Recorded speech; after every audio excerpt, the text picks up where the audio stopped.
네, 여러분 안녕하세요. 김동엽입니다. 저는 이제 우리 물류관리사 4과목이랑 5과목을 같이 할 거고, 이번 시간은 4과목 보관 하역론에 대해서 보시도록 하겠습니다. 이 4과목 같은 경우에는 앞에서 1, 2, 3과목을 공부를 하고 나서 넘어오시는 과목이다 보니까 앞의 내용이랑 조금 겹치는 부분이 있을 거예요. 그래서 그런 부분들에 대해서는 제가 설명을 생략하거나 아니면 최소한의 설명으로 넘어가도록 할 거니까 그렇게 좀 알아봐 주시고, 이게 문제를 푸시고 그 다음에 공부를 하시다 보면은 이게 4과목 내용이 1, 2, 3과목이랑 내용이 좀 겹친다라고 생각되시는 부분들이 좀 많으실 겁니다. 그래서 당부드리고 싶은 말씀은 4과목 보시기 전에 1, 2, 3과목을 반드시 학습을 하시고 그 다음에 보시는 거를 추천을 드릴게요. 좀 우리 4과목에 대해서 조금 더 말씀을 드리면, 이게 타이틀 자체가 보관 하역론이죠. 그래서 보관하는 내용이 나오고 그 다음에 하역과 관련된 내용이 나옵니다. 크게 두 가지 파트가 나눠져 있는데, 제가 봤을 때에는, 개인적으로 봤을 때에는 총 5과목 중에서 가장 쉬운 과목이라고 여겨지실 것 같아요. 내용 자체가. 그래서 굉장히 좀 일반적이고 실무적으로 적용되는 내용들도 나오기는 하는데, 우리가 굳이 암기하지 않더라도 이런 상황에서는 이렇게 내용이 적용되겠구나 라고 하는 내용들이 보통 나와요. 문제도 좀 쉽게 나오는 편이고, 그래서 4과목을 좀 전략 과목으로 삼으셔서 여기에서 고득점을 받으시는 전략을 좀 추천을 드립니다. 이제 뭐 5과목 파트 가서 또 말씀을 드리긴 하겠지만, 5과목은 많은 수험생분들께서 과락만 면하자라고 하시는 과목이에요. 실제로도 그렇게 결과가 나오고요. 한 45점에서 50점 사이에 굉장히 많이 분포가 되어 있습니다. 5과목 같은 경우에는. 근데 4과목 같은 경우에는 뭐 70점, 80점 이렇게도 획득하시는 분들이 계시니까 5과목에서 좀 낮아진 평균 점수를 4과목에서 보완하실 수가 있겠죠. 그래서 4과목은 중요합니다. 결론적으로는. 자, 그럼 한번 볼게요. 처음에 이제 시작하는 게 1장부터 10장까지 쭉 내용이 나와 있죠. 그래서 내용이 구성이 되어 있고, 각 파트가 끝나면은 관련된 내용들, 문제들이 한 5문제씩 이렇게 출제가 됩니다. 그래서 그런 것들을 보시면서 앞으로 문제가 어떤 방향으로 출제가 되겠구나라고 보시면 될 것 같아요. 왜냐하면 그 문제들이 기출문제를 기반으로 해서, 그리고 난이도를 기반으로 해서 출제가 된 문제들이기 때문에 그냥 사실은 실제 시험 난이도다, 그리고 실제 시험에 나오는 문제들이다, 이렇게 생각하셔도 괜찮습니다. 자, 그래서 1장부터 뭐 10장까지 쭉 나와 있고, 목차가 학습 포인트도 한번 볼게요. 478페이지죠. 그래서 학습 전략은 한 번씩 읽어보시고, 그 다음에 제 4과목의 보관 하역론 문제 출제 비중에 대한 표가 나와 있어요.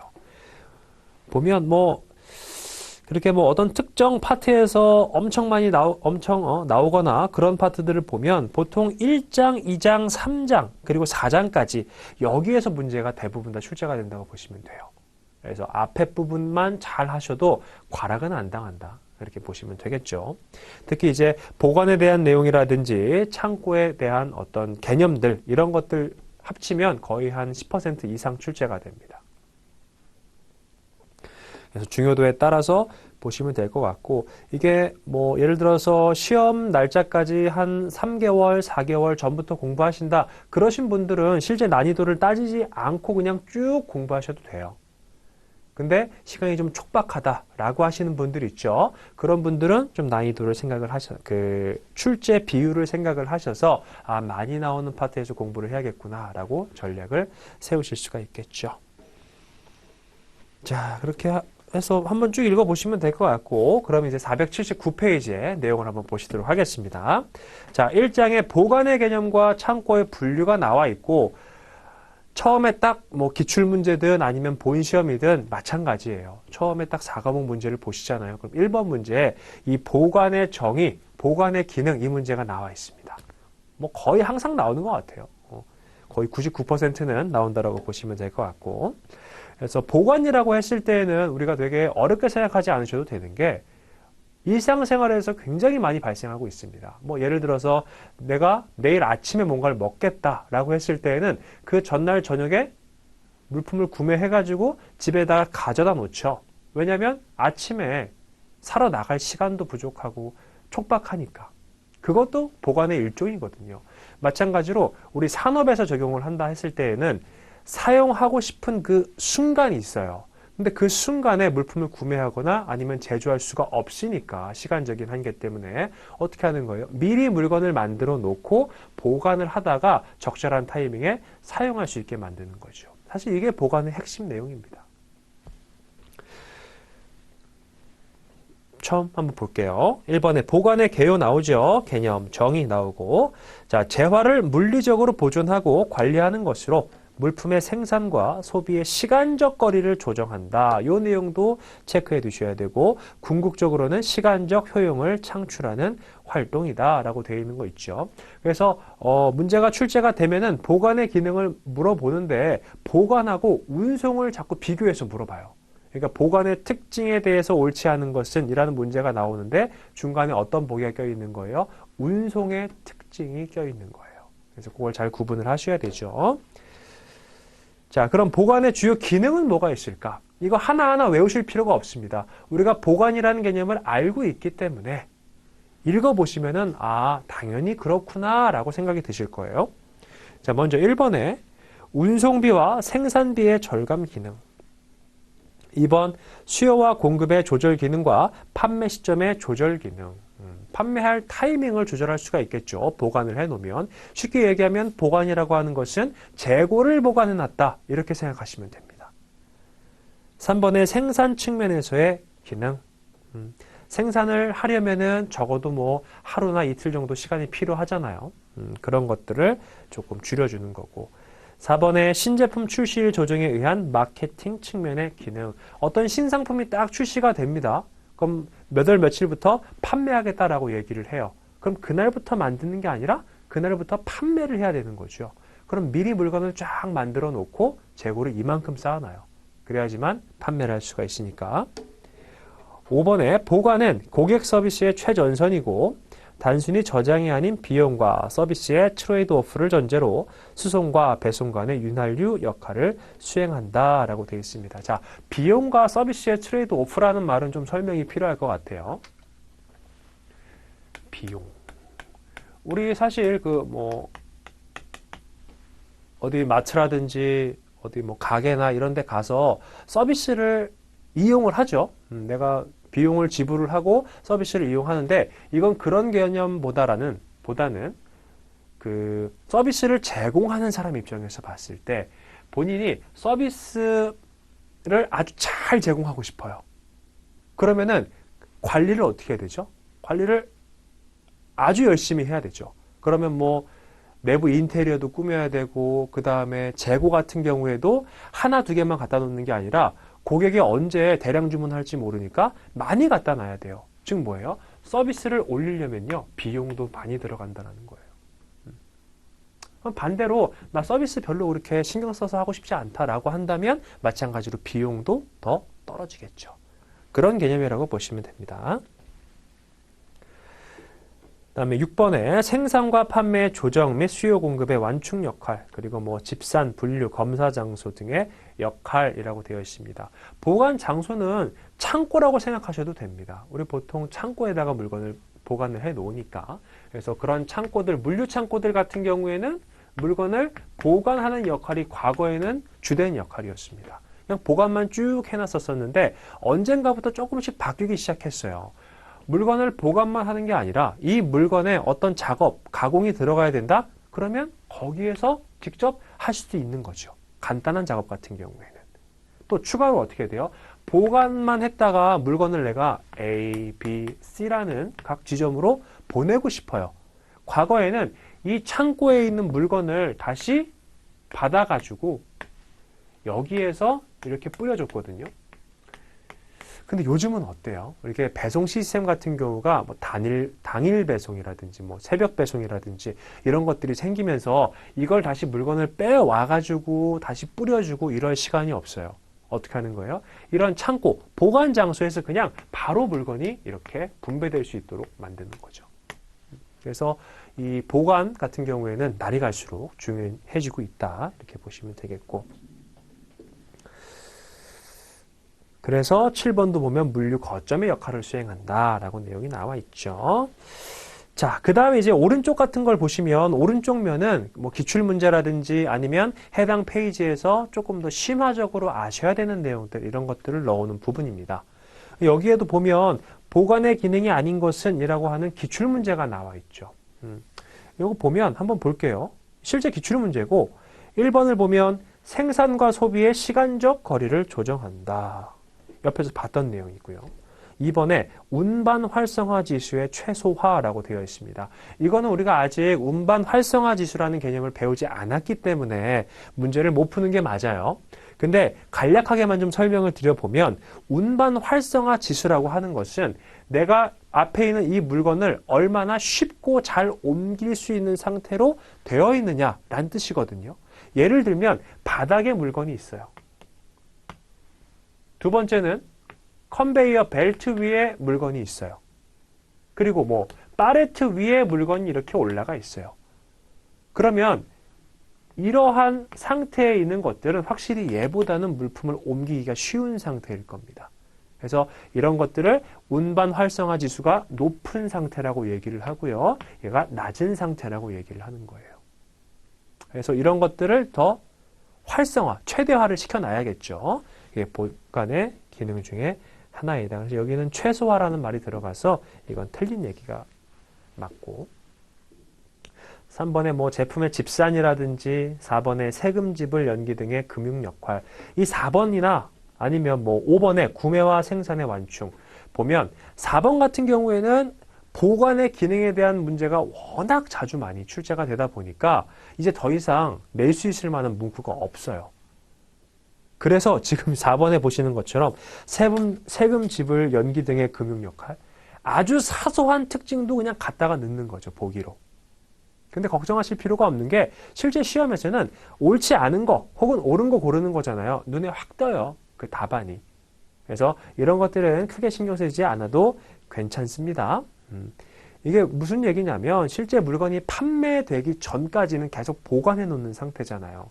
세금이 나간다는 얘기는 뭔가 경제활동, 판매활동이 있어야지만 그거에 대해서 매출 신고도 하고 세금을 납부하는 거죠. 그래서 그게 좀 기간이 지연된다 이런 뜻입니다. 자, 그러면 아래로 내려가서 이번에 보관의 기본 원칙에 대해서 보시도록 하겠습니다. 아마 이 내용 들으시는 분들 중에서 실제 창고에서, 물류 창고에서 일을 하고 계시는 분들도 있고 아니면 그렇게 하고 싶으신 분들도 있고 좀 다양할 것 같아요. 근데 이 물류 창고에서 일을 해보셨거나 아니면 물류 창고를 방문해 보신 분들이라고 했을 때에는 이번에 보관의 기본 원칙 아주 쉽게 공부하실 수가 있습니다. 자, 1번 보면 통로 대면 보관의 원칙이라고 나와 있죠. 이렇게 창고에 가보면요. 이렇게 물건을 보관할 수 있는 랙이 이렇게 있어요. 그래서 여기에다가 물건 보관하고 여기다 물건 보관하고 사람이라든지 아니면 지게차 이런 것들은 여기에 이렇게 왔다 갔다 거리는 거죠.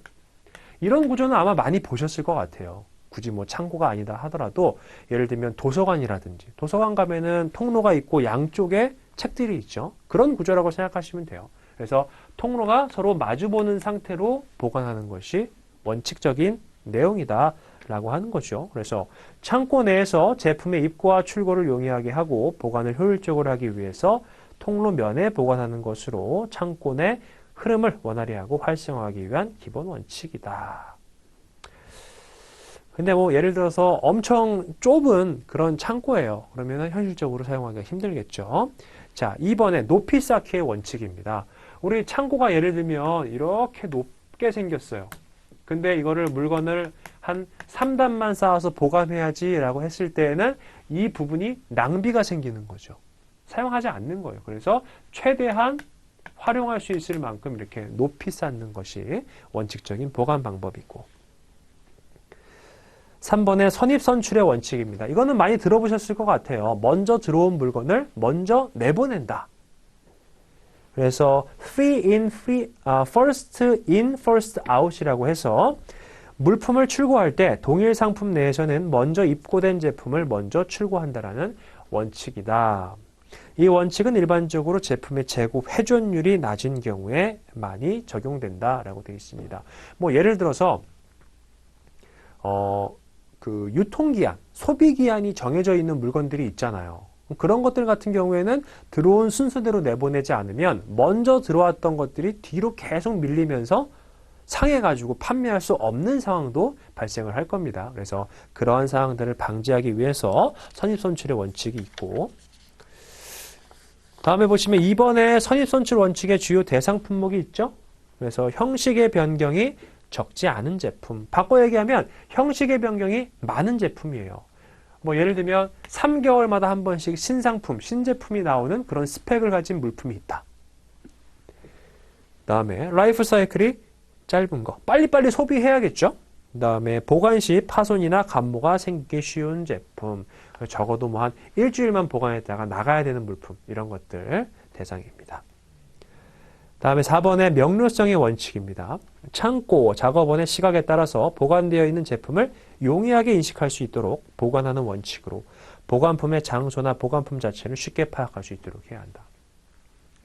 우리 그 집에 방에 들어가 보면 물건을 다 보관을 해놨는데 항상 그런 것 같아요. 어떤 특정 물건을 사용하고 싶은데 어디에 뒀는지 기억이 안 나는 경우가 있어요. 막 찾다가 결국엔 못 찾거나 아니면 엄청 나중에 찾게 되는 경우가 있는데, 마찬가지로 창고에서도 물건을 보관을 하게 되면 그 물품이 어디에 보관되어 있는지가 잘 정리가 돼야지만 적시에 물건을 뺄 수가 있겠죠.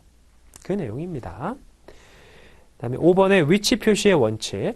보관 및 적재되어 있는 제품의 랙의 위치에 상황에 맞는 선반 번호 등 특정한 기호를 사용하여 위치를 표시함으로써 입출고 작업의 단순화를 통한 분류 업무 효율화를 증대할 수 있는 원칙이다. 자, 이것도 뭐 비슷한 의미입니다. 여기서 말하는 랙은 어떤 거냐면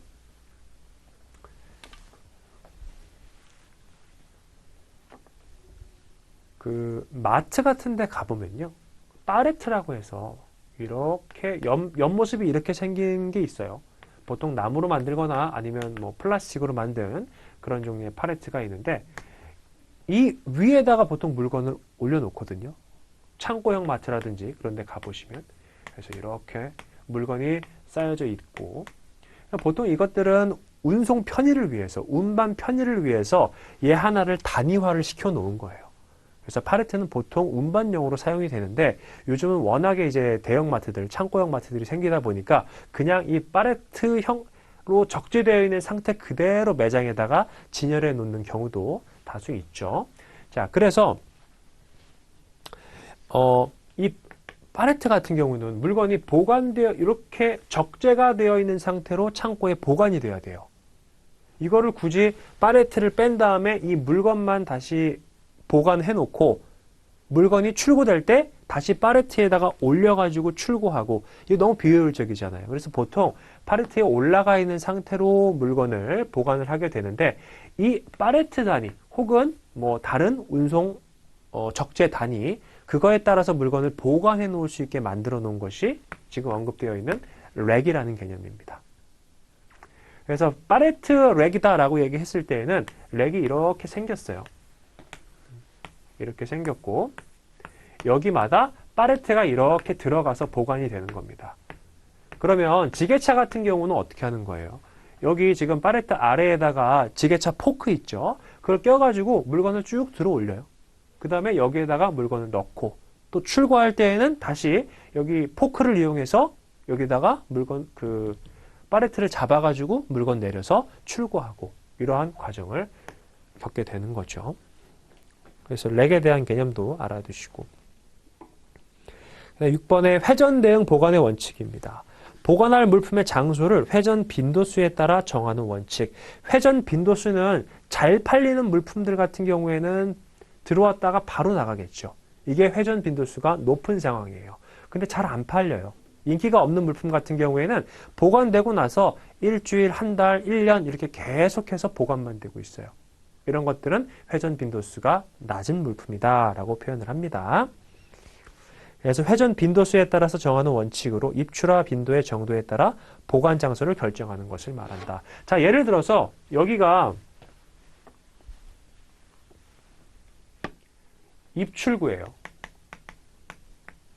그래서 들어왔다가 나가는 개념인 거고, 만약에 회전 빈도수가 높은 물품을 여기가 막혀 있다라고 쳤을 때 여기에다가 보관해놔요. 그럼 이 물건 맨날 가지러 가야 되는데 쭉 올라갔다가 물건 받고 쭉 다시 내려와야 되죠. 비효율적인 거예요. 이렇게 회전 빈도수가 높은 물품들은 어디에 보관한다?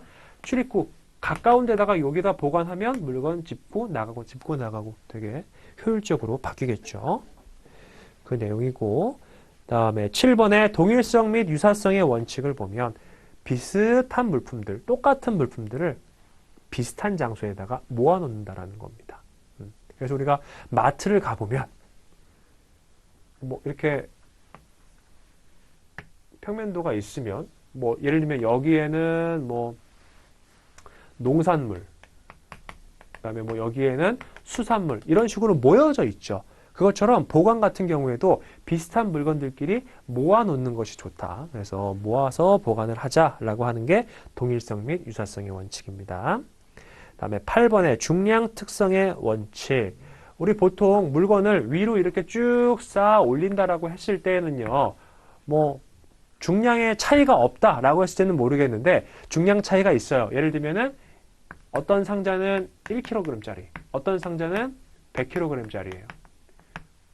위로 높이 쌓는 보관으로 하겠다라고 했을 때에는 뭐가 위에 올라가죠? 보통 얘가 위로 올라가죠.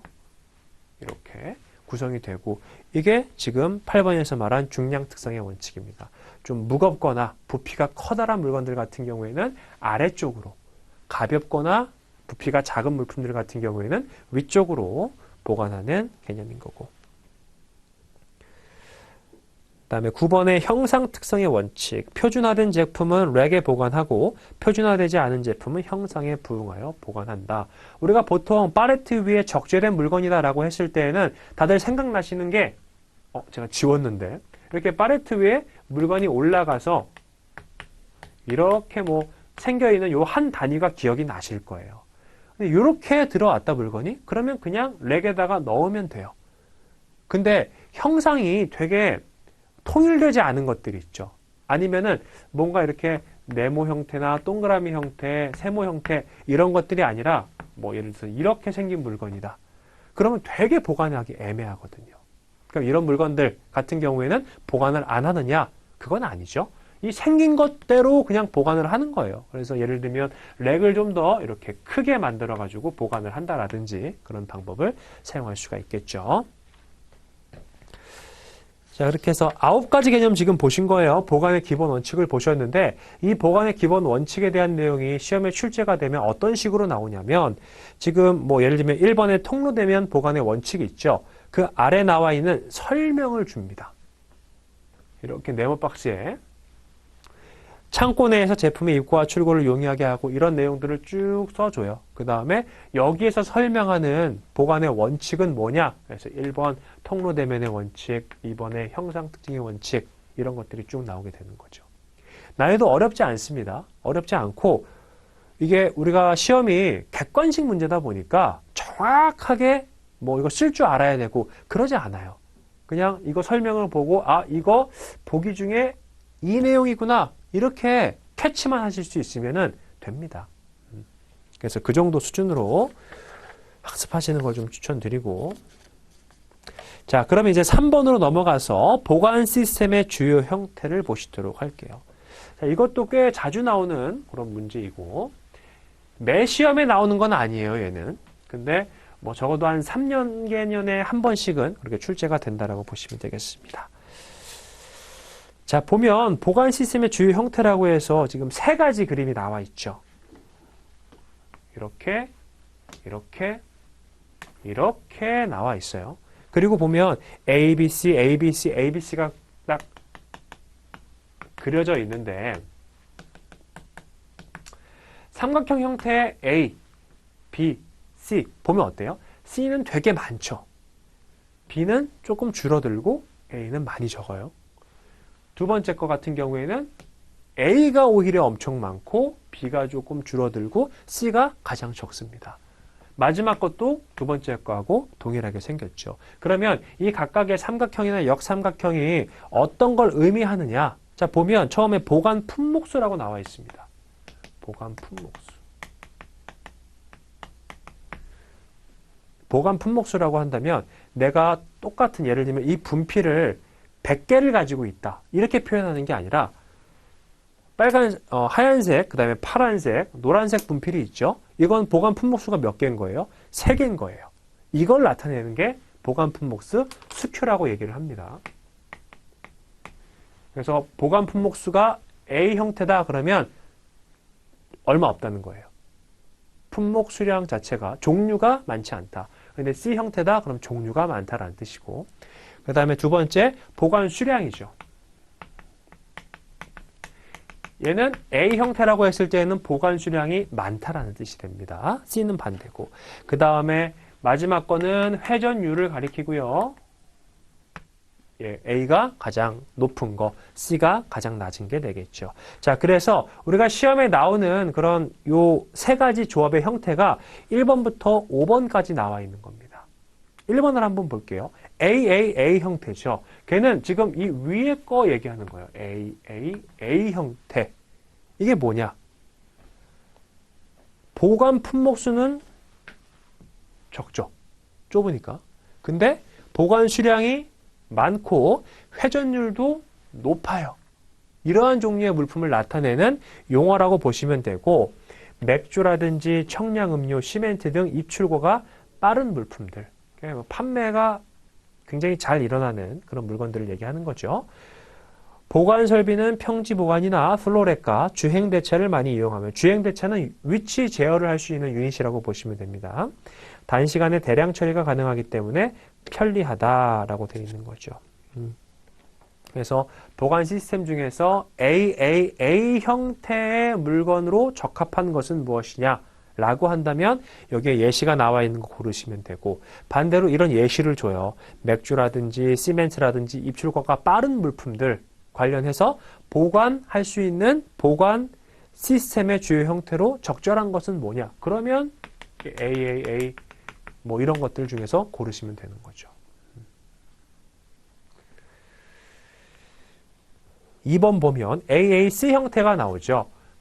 AAC 형태. 앞에 거하고 달라진 거는 회전율이 좀 낮다라는 겁니다. 자, 보관 품목수는 적고 대량의 재고를 갖고 있으면서 별로 이동하지 않는, 즉 회전율이 낮아요. 한번 보관 들어가면은 얘가 한 3달 있다가 나온대요. 뭐 계절 변동 제품이라든지 이런 것들이 여기에 해당이 됩니다. 3번의 ACA 형태. 보관 품목수와 보관 수량이 적으며 회전수만 높은 제품으로 보관 기능이 미약하기 때문에 중간 공정이나 출고 라인에서 피킹하는 제품에 적합하다라고 되어 있습니다. 그래서 보통 이런 것들은 제조 회사들이 있죠. 제조업체의 공장에서 많이 사용하는 방식이에요. 그다음에 4번의 ACC 형태는 보관 품목수, 수량, 회전율이 모두 낮은 형태이기 때문에, 그렇죠? ACC니까 팔레트로 뭐 쌓을 수 있는 형태로서 팔레트 렉을 중심으로 하역 기기는 포크만 부착되어 있으면 사용이 편리하다.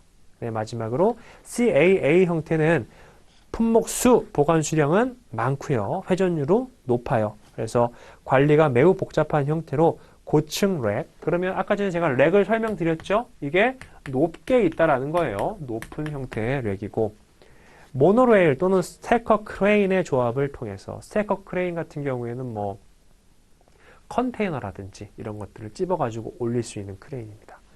통해서 컴퓨터 컨트롤 방식을 채용하여 운용하여야 효율적이다. CAA 같은 경우에는 굉장히 좀 보관을 관리하기가 엄청 힘들거든요. 그래서 보통 컴퓨터 시스템으로 규제하죠. 그래서 이 보관 시스템의 형태 같은 경우에는 이거보다 사실 더 다양하게 나와 있습니다. 근데 우리 시험에서는 이 5가지 중에 하나가 나와요. 그래서 이것만 잘 보시면 될 것 같고. 자, 그럼 이제 두 번째로 넘어가서 창고의 계율을 보시도록 하겠습니다. 지금 앞에서 보셨던 보관의 기능이라든지 보관의 주요 형태, 이런 것들이 다 어디에서 구현된다라는 거예요. 지금 나오는 창고에서 구현된다라는 거예요. 그래서 1번의 창고의 기본 기능입니다. 결국에는 보관에 대한 내용만 보시면 되느냐? 또 근데 그건 아니에요. 요즘에 창고가 보관만 하는 게 아니라 제가 서두에 설명드렸던 것처럼 물품의 분배 기능이라든지 이런 것들도 가져가고 있기 때문에 볼게요. 1번에 제조 지원. 제조 활동의 지원에서 그 측면에서 봤을 때 창고는 공급자의 출하품을 받기 위한 도입 그리고 통합 지점에서 중요한 역할을 한다. 결국에는 A하고 B라는 사람이 거래를 해요. 근데 그 중간에 창고가 껴들어가 있는 형태가 되는 거죠. 여기에서 물건을 창고에다가 보관해 놓은 상태로 물건을 판매를 하고 그러면 창고에서 물건이 바로 구매한 사람에게로 나가는 그런 프로세스가 요즘에 가장 기본적인 판매 프로세스 중에 하나로 자리 잡았기 때문에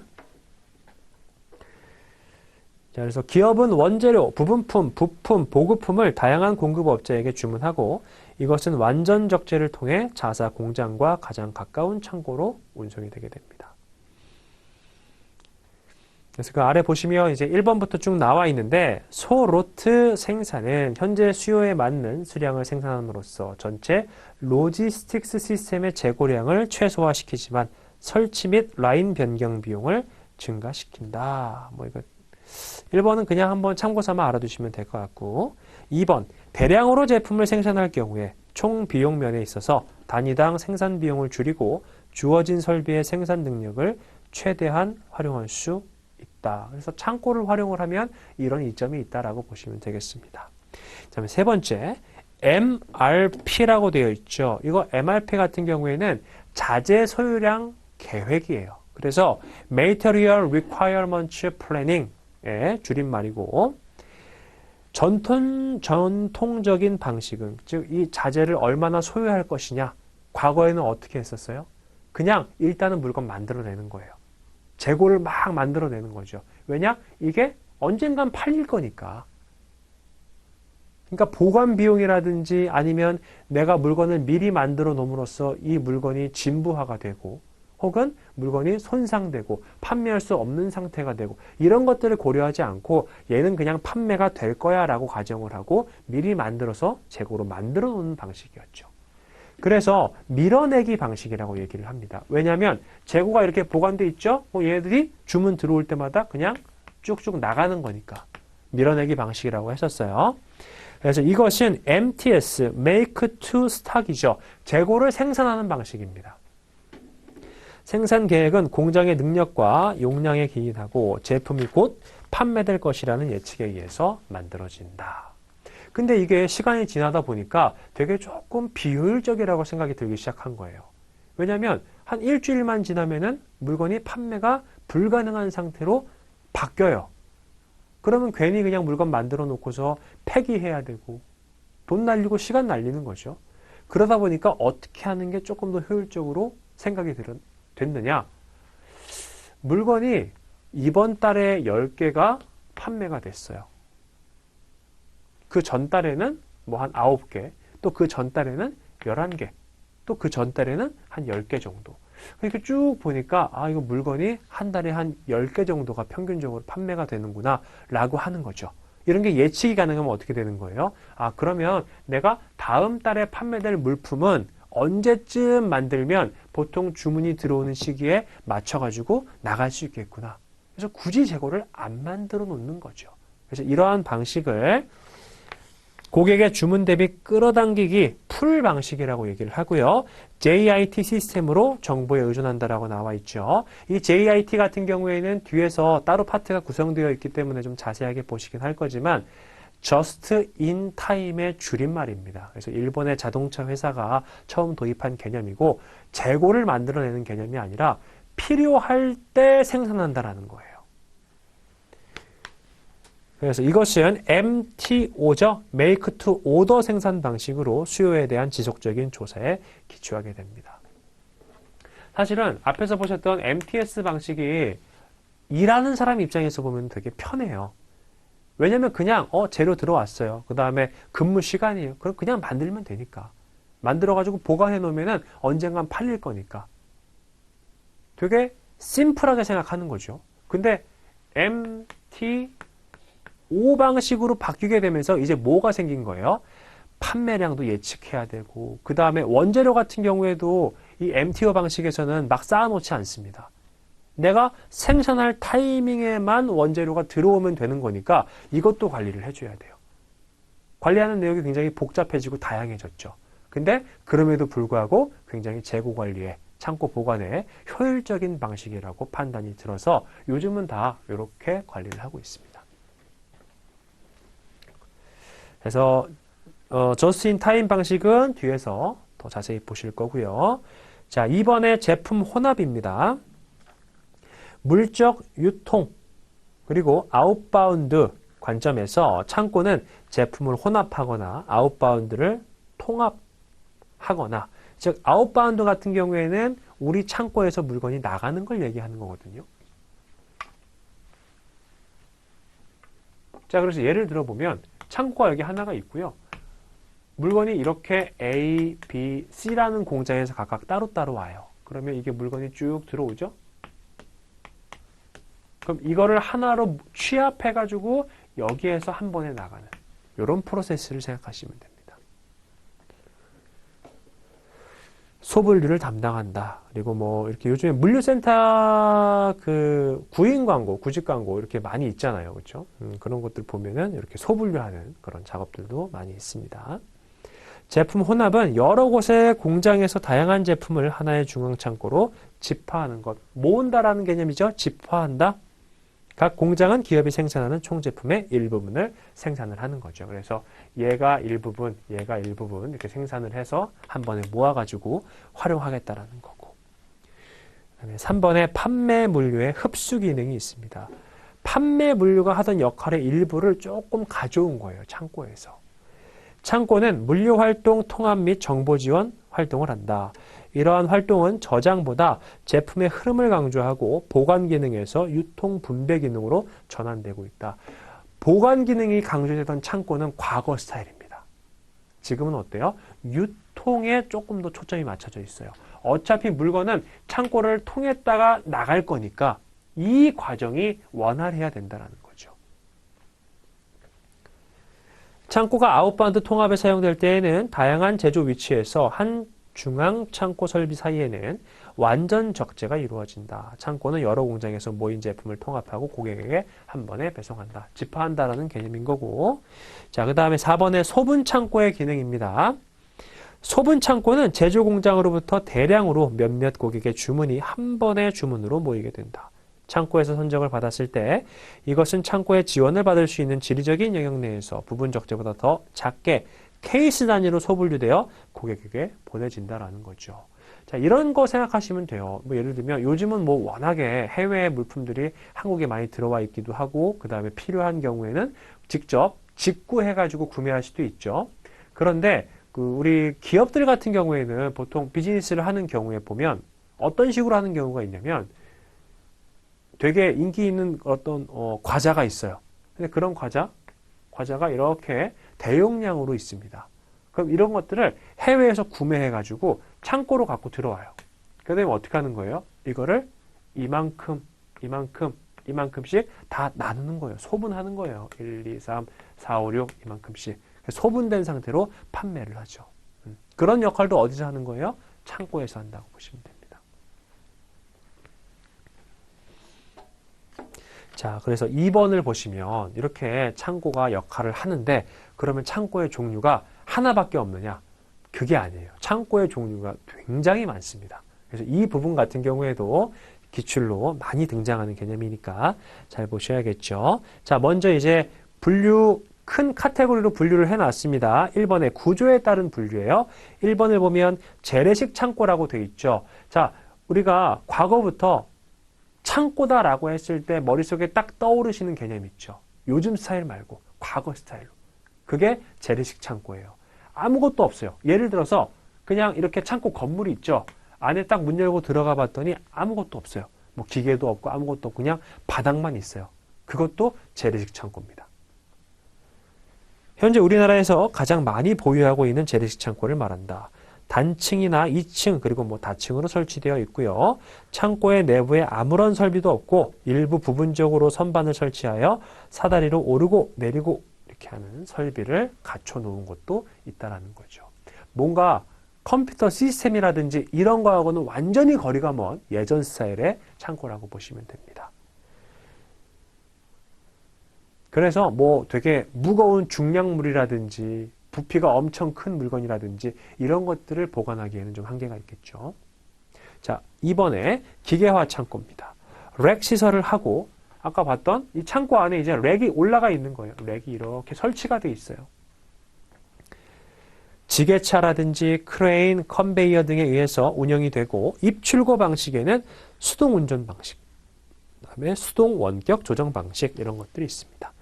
기계화 창고는 우선 유닛 로드 시스템에 의한 팔레트화가 선행되어야 한다. 렉이 있다라고 하는 거는 이 렉에 맞게 물건을 보관하겠다라는 거예요. 근데 이 렉을 설치해 놨는데 이 렉에 물건이 안 들어가요.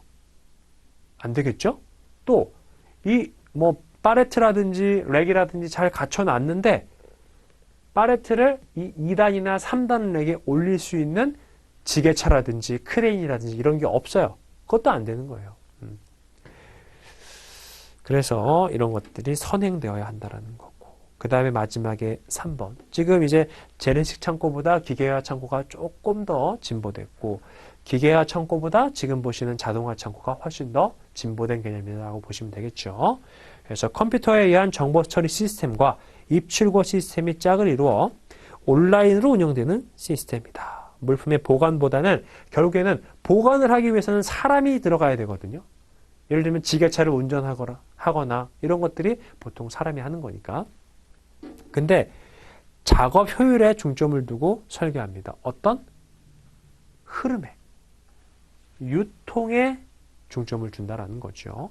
자, 그래서 기억을 보면 온라인 제어 방식과 오프라인 제어 방식 이렇게 나눠져 있으니까 한번 보시면 될 것 같고. 자, 그 다음에 2번으로 넘어갈게요. 특징 기준에 의한 분류입니다. 첫 번째로는 영업용 창고고요. 2번에 공공창고가 있습니다. 자, 영업용 창고 같은 경우에는 일반 창고, 그 다음에 위험물 창고, 냉동, 냉장 창고 등 이런 것들이 있다라는 거예요. 그러니까 쉽게 얘기하면 누군가가 창고를 가지고 있어요. 뭐 냉동 설비가 되어 있는 창고든 다른 설비가 되어 있는 창고든 창고를 가지고 있고 이런 것들을 다른 사람한테 우리 창고에다가 물건 보관해 라고 영업을 하는 용도로 사용한다는 거죠. 이번에 공공창고요. 국가 또는 지방 공공단체가 공익을 목적으로 건설한 것으로 공립창고, 관공서 창고, 보세창고, 농업창고 이런 창고들로 구성이 되어 있습니다. 공공의 목적을 위해서 어떤 사기업 하나만의 목적이 아니라 여러 사람들이 사용할 수 있는 목적을 위해서 창고를 만들어 놓은 거죠. 3번의 보관 기준에 의한 분류는요. 1번에 보통 창고가 나왔습니다. 보통 창고도 그냥 일반 재래식 창고라든지 아니면 기계화 창고 이렇게 생각하시면 돼요. 그래서 원재료라든지 부품, 제품, 상품 등을 보관하는 모든 창고를 의미한다. 그래서 뭐 어떤 특수한 설비가 들어가 있거나 그런 게 아닙니다. 근데 2번을 보면 특수창고가 나와 있죠. 우리 화물차 같은 경우에도 특장차라고 해서 특수한 기능을 장치한 차량 이렇게 줄여가지고 특장차라고 얘기를 하는데 창고 같은 경우에도요. 특수한 기능을 따로 갖추고 있는 창고들이 있어요. 예를 들어서 통상 창고 이외의 창고고 온도나 습도 등 특별한 보관 환경을 필요로 하는 창고로 물품이 위험물인 창고라든지 보관 장소가 특수한 설비를 갖추어야 하는 물품들, 뭐 냉장 창고, 냉동 창고 이런 것들이 있다고 보시면 됩니다. 그래서 냉동 창고 같은 경우에는 오른쪽에 보시면 이건 참고 삼아만 보세요. 냉동 창고가 어떻게 분류가 되느냐? F1급이다 라고 했을 때에는 영하 20도 이하, 영하 30도 미만 이렇게 돼 있고 F2, F3, F4까지 이렇게 쭉 나와 있죠. 등급이. 그래서 더 차갑게 보관할 수 있는 그런 창고들이 보관료가 비쌀 거예요. 왜냐하면 설비 투자를 그만큼 더 해야 되니까. 다음에 4번 보시겠습니다. 입지 기준에 의한 분류. 이 창고가 어디에 위치해 있느냐 그거에 따라서 분류한다는 거예요. 그래서 1번에 연안 창고가 나왔죠. 항만이나 하안에 위치한 창고다. 2번에 연선 창고는 철도 수송의 발착 화물, 출발하거나 도착하는 그런 화물들을 대상으로 한 창고이다. 3번에 내륙 창고. 우리 창고가 바닷가 근처, 항구 근처에 붙어 있는 경우도 많이 있고요. 아니면 내륙으로 좀 들어와가지고 많이 형성되어 있는 경우도 있어요. 예를 들어서 이게 수도권을 기준으로 좀 생각을 해봤을 때는 인천항 근처에 창고들 엄청 많이 들어가 있죠. 그러면 서울에는 있느냐? 있어요. 왜냐면 서울에도 뭔가 보관을 해야 되거든요. 그래서 저기 성수동 쪽 가면은 거기도 창고가 많이 들어가 있습니다. 자, 그 다음에 뭐 4번에 도시형 창고가 있고요. 해외 물류 거점 창고 이런 것들은 뭐 참고 삼아 보시면 될 것 같고. 자, 그 다음에 이제 5번을 보면은 운영 형태에 의한 분류가 나와 있습니다. 창고를 가지고는 있어요. 그럼 이 창고를 어떻게 운영할 것인가? 그거에 따라서 내용이 달라진다라는 거죠. 운영 형태로 분류하면 영업용 창고와 자가용 창고, 보세 창고, 공공 창고의 네 종류가 있습니다. 여기서 말하는 영업용 창고 같은 경우에는 물류업자가 본인이 소유하는 거예요, 창고를. 그 다음에 영업을 하는 거죠. 우리 창고에다가 물건을 보관해라. 하루에 보관료 얼마 받을게. 이렇게 영업용으로 사용하는 창고를 얘기하는 거고. 그 다음에 여기에는 지금 언급이 없지만 같이 보셔야지만 안 헷갈리는 개념이 있습니다. 임대창고라고 있어요, 임대창고. 임대창고는 뭐냐면 내가 창고를 가지고 있기는 한데 내가 운영하고 싶지는 않은 거예요. 그럼 어떻게 하는 거예요? 창고 운영을 할 사람에게 빌려주는 거죠. 창고째로 빌려주는 거 임대창고.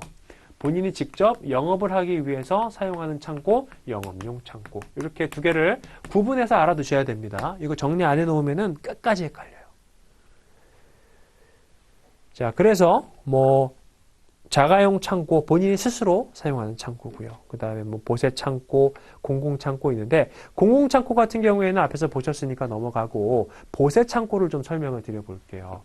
우리가 해외에서 물건이 한국으로 들어오게 되면은 수입 신고를 해야 되죠. 수입 신고를 하게 되면은 뭐 세금도 내야 되고 그 다음에 그 물품을 수입할 때 반드시 지켜야 되는 규칙이라든지 규정 이런 것들도 준수를 해야 되는데 이게 해외에서 한국으로 물건이 도착을 하게 되면 수입 신고를 언제 해야 되는지 그 타이밍이 참 애매해요. 예를 들어서 배가 딱 항구에 도착했을 때 아니면 물건이 양하돼서 한국 영토에 닿는 그 순간 참 이게 애매하거든요. 그 기준점이. 그러다 보니까 여기 항구 터미널 내에서 물건을 수입 신고하고 그러는 경우는 상대적으로 많지는 않습니다. 물론 있기는 한데 상대적으로 좀 적고 어떻게 하느냐. 인천이라든지 이런 쪽에서는요. 그 인천항 근처에 창고가 있잖아요. 그 창고로 물건을 가지고 와요. 근데 이 창고가 뭐냐면 보세 창고예요. 보세 창고는 세금이 유보되어 있는 상태로 물건을 보관해 놓을 수 있는 창고입니다. 아직까지는 그럼 뭐예요? 한국에 물건이 들어와 있긴 하지만 이 물건들이 외국 물품이라는 거예요. 그래서 외국 물품들은 보세 상태로 이 창고에 보관을 해놔야 된다는 거죠. 그러면 이 보세 창고에 보관되어 있는 외국 물품을 내국 물품으로 바꾸기 위해서 뭐가 필요한 거예요? 여기서 이제 수입 통관이 필요한 거죠. 그래서 이 보세 창고들 같은 경우에는 거의 뭐 한 99%는 외국 물품을 장치를 해 두고요. 그 다음에 외국 물품이 장치가 되어 있는 도중에 수입 신고가 되죠. 수입 신고가 수리가 됐어요. 그러면 얘가 내국 물품으로 바뀌게 됩니다. 그럼 그 물품들도 일정 기간 장치해 놓을 수 있고 또 경우에 따라서는 그냥 순수한 내국 물품도 장치해 놓을 수가 있어요. 그렇게 정리해 두시면 되고 이 보세에 대한 개념이 우리한테 좀 익숙한 개념 중에 하나가 뭐가 있냐면 여러분들 해외여행 가실 때 들르시는 데 있죠. 면세점. 사실 우리가 면세점이라고 표현하고 있긴 하지만 거기가 보세 판매장이에요. 그래서 그 물건들 구매한 다음에 내가 바로 집으로 갖고 오지 못하잖아요. 어떻게 해야 돼요? 물건을 해외로 한번 가지고 나갔다가 다시 갖고 들어와야 되죠. 이게 보세 상태의 물건이기 때문에 그렇습니다. 자, 그래서 영업용 창고의 장점이 쭉 나와 있죠. 1번에 비수기에도 창고의 공간을 효율적으로 활용할 수 있다. 그렇게 보시면 되고, 왜냐면 이거는 영업용 창고를 운영하는 사람 입장이 아니라 이용하는 사람 입장에서 봤을 때예요. 내가 시즌이 좀 중요한 그런 사업을 하고 있어요. 예를 들어서 내가 특정 기간에는 재고도 많이 보유해야 되고 하는데, 어떤 특정 기간에는 아예 재고를 보유하지 않아도 되는 그런 상황이 발생할 수가 있습니다. 그럼 내가 창고를 가지고 있다면 조금 답답하겠죠. 어떤 때에는 내가 이 창고를 정말 가득 채울 정도로 보관을 많이 해야 되는데, 또 한 두세 달 지나면은 창고 물량 요 정도만 보관을 해놓고, 이런 상황이 반복되다 보니까 굳이 그럴 필요가 없는 거예요. 낭비인 거예요. 어떻게 하면 돼요? 영업용 창고에 가는 거죠. 그래서 영업용 창고를 빌려가지고 물량이 많을 때는 많이 보관해 놨다가 물량이 적을 때는 조금만 보관하면은 보관료도 그만큼 적게 들어가는 거죠. 그런 장점이 있고, 그 다음에 2번에 보관량의 변동에 대해서 탄력적이다. 뭐 비슷한 얘기고요. 3번에 건설 자금이 필요 없다. 이미 다른 사람이 건설해 놨으니까. 4번에 재해가 발생할 경우 보험에 의한 보상이 확실하다. 그 영업용 창고를 운영하는 사람이 보험에 가입을 해놨겠죠. 그 다음에 5번에 입지 선정이 용이하다. 내가 우리 비즈니스가 예를 들면 부산에서 많이 발생을 해요. 근데 내 창고는 인천에 있어요. 비효율적이죠. 어떻게 하는 거예요? 부산에 위치해 있는 영업용 창고에다가 물건을 보관해 놓는 거죠. 그런 것들이 장점이고요. 단점은 1번에 자사의 설비 기기를 사용하기 힘들다. 그 영업용 창고에서 내가 사용해야 되는 기계나 기구 갖추고 있지 않았을 수가 있겠죠. 그러면 내 거를 들고 가서 작업을 해야겠다라고 해도 안 돼요. 왜냐하면 내 창고가 아니니까. 마음대로 운영할 수가 없다는 겁니다. 2번에 자사에 적합한 충분한 고객 서비스를 제공하기 어렵고, 3번에 토탈 시스템의 연계 관점에서 좀 취약점이 있습니다. 내 창고에 보관되는 내 물품인 경우하고 내 물품이 다른 사람의 창고에 보관되어 있는 경우하고 이거는 조금 효율성이 차이가 있겠죠. 그리고 뭐 마지막에 보면 작업 시간에 대한 탄력성이 적다라고 되어 있는데, 내 창고면 어때요? 아침에도 일을 해도 되고 새벽에도 일해도 되고, 근데 다른 사람 창고면 그 창고가 운영하는 시간에만 물품의 입출고라든지 작업이 가능한 겁니다. 탄력성이 좀 적죠. 상대적으로. 이렇게 정리해 두시고, 다음에 6번을 보면 보관품 기준에 의한 분류예요. 그래서 바로 이제 1번으로 들어가면 생산 공정 창고, 가공 공정 간의 창고, 그러니까 뭐 원재료, 반제품, 완제품 이런 것들에 보관하는 창고가 별개로 있는 경우를 얘기하는 거고, 재료 수입 창고라든지 조립 부품 공급 창고 이런 것들이 있고요. 이번에 보니까 상품 창고가 있습니다. 대개 유통업에서 사용하는 창고를 말하고, 공장에서 생산하는 제품을 보관하는 창고를 말한다. 완제품인 상태로 보관하는 경우 상품 창고라고 얘기하고요. 3번에 업무 중심 창고, 장차 사용할 목적으로 미리 비축해 놓는 창고 또는 타인의 제품이나 상품 등을 잠시 보관해 두는 창고 등을 의미합니다. 4번의 검사 창고는요, 검사를 목적으로 입고나 보관하는 창고를 말합니다. 예를 들어서 해외에서 물건을 가지고 들어왔는데 딱 봐도 포장이 손상돼 있어요. 아, 저거 물건 뭔가 조금 깨름칙하다. 그러니까 한번 점수 검사를 해봐야겠다 라고 할 때 어디로 가는 거예요? 창고로 가서 검사해 보는 겁니다. 자, 7번을 보면요, 물류창고 그리고 물류센터 풀필먼트를 비교를 해놨어요. 그래서 뭐 구분을 보면 운영 목표, 뭐 보관 최대화, 흐름 최대화, 서비스 만족 극대화 이런 특징들이 있는 거죠. 한 번씩 읽어보시면 되고, 특히 이제 풀필먼트 같은 경우에는 어떠한 개념인지에 대해서 8번에서 설명을 하고 있습니다. 여기를 한번 같이 볼게요. 자, 풀필먼트의 개념과 전망이라고 해서 1번의 개념은 고객 요구를 만족시키는 혁신 기술이 부과된 물류센터라는 의미로 상품의 보관이라든지 피킹, 소팅, 포장, 배송까지 물류 과정을 자동화한 것으로 부가가치 물류 기능이 부여된 물류센터이다. 결국에는 모든 작업이 하나의 창고에서 이루어질 수 있도록 만들어 놓은 게 풀필먼트 서비스라고 보시면 됩니다. 그래서 풀필먼트의 전망은요, 온 디맨드 물류 패러다임으로 진화, 콜드 체인이 증가하고 전 국민 대상으로 일일 배송이 확산이 됐죠. 그래서 보관하고 있는 물건이 내가 예를 들면은 저녁 10시까지 주문을 하면은 그 다음날 아침 7시까지는 우리 집 앞에 배송이 돼 있어요. 이런 것들 다 뭐가 가능하게 해주는 거예요? 창고가 이 풀필먼트 서비스를 제공하기 때문에 가능해지는 겁니다. 니은의 친환경 물류의 가속화.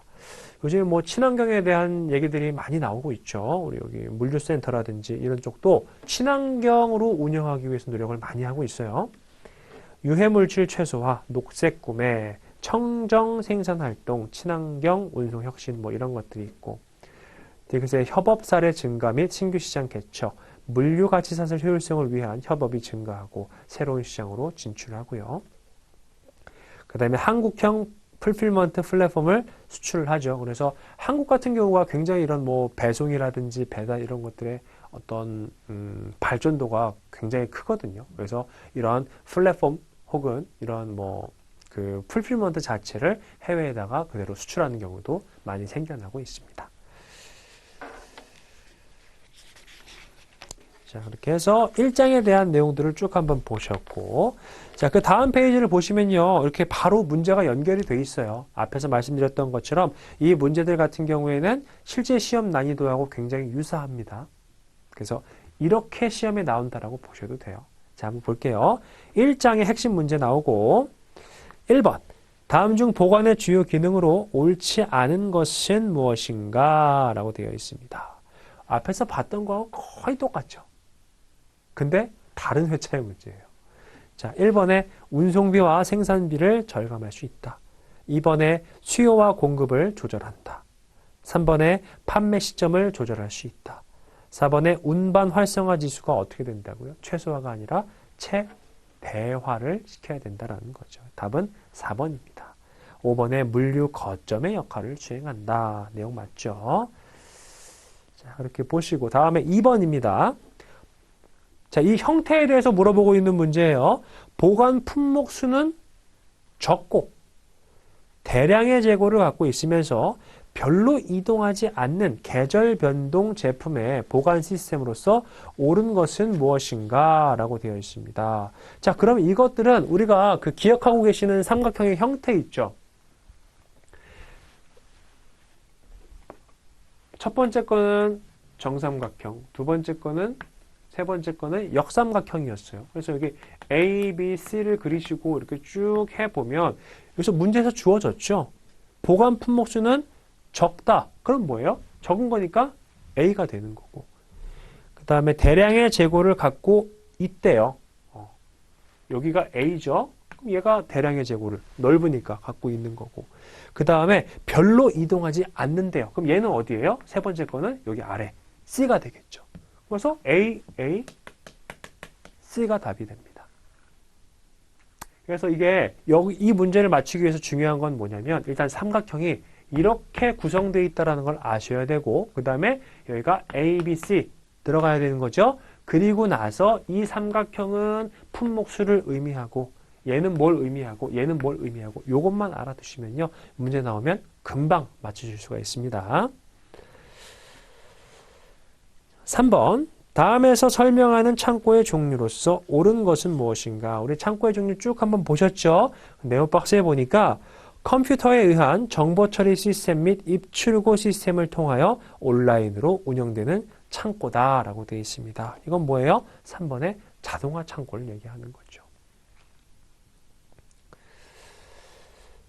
다음에 4번. 다음 중 영업용 창고의 장점으로서 옳지 않은 것은? 그래서 영업용 창고는 물품의 주인의 화주 입장에서 봤을 때 다른 사람이 운영하고 있는 창고에다가 물건을 맡겨놓는 그런 용도로 활용되는 창고예요. 자, 1번.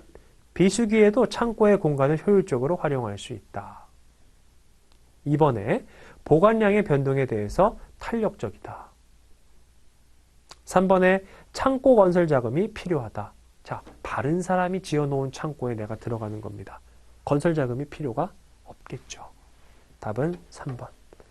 4번에 재해가 발생할 경우 보험에 의한 보상이 확실하다. 5번에 입시 선정이 용이하다. 뭐 앞에서 보셨던 그 보기가 거의 그대로 들어가 있으니까 어려운 내용은 없고요. 자, 5번 문제 보시면 다음에서 설명하는 것으로 옳은 것은 무엇이냐? 자, 고객 요구를 만족시키는 혁신 기술이 부과된 물류센터라는 의미로 상품 보관, 피킹, 소팅, 포장, 배송까지 물류 과정을 자동화한 것으로 부가가치 물류 기능이 부여된 물류센터다라고 되어 있습니다. 즉, 이 물류센터, 전통적인 의미의 물류센터에서 조금 더 레벨업을 한 거예요. 어떤 물류센터죠? 풀필먼트 센터라고 보시면 되겠습니다. 답은 1번이 되겠습니다. 뒤에 나와 있는 물류 터미널이나 물류 단지, DPS, 영업용 창고에 대한 개념들 이런 것들은 뒤에 내용이 좀 구성이 되어 있어요. 2번, 3번, 4번 같은 경우에는 그래서 그쪽 가서 조금 더 자세하게 보시도록 하겠습니다. 자, 이렇게 해서 이번 시간은 여기까지 하도록 하겠습니다. 감사합니다.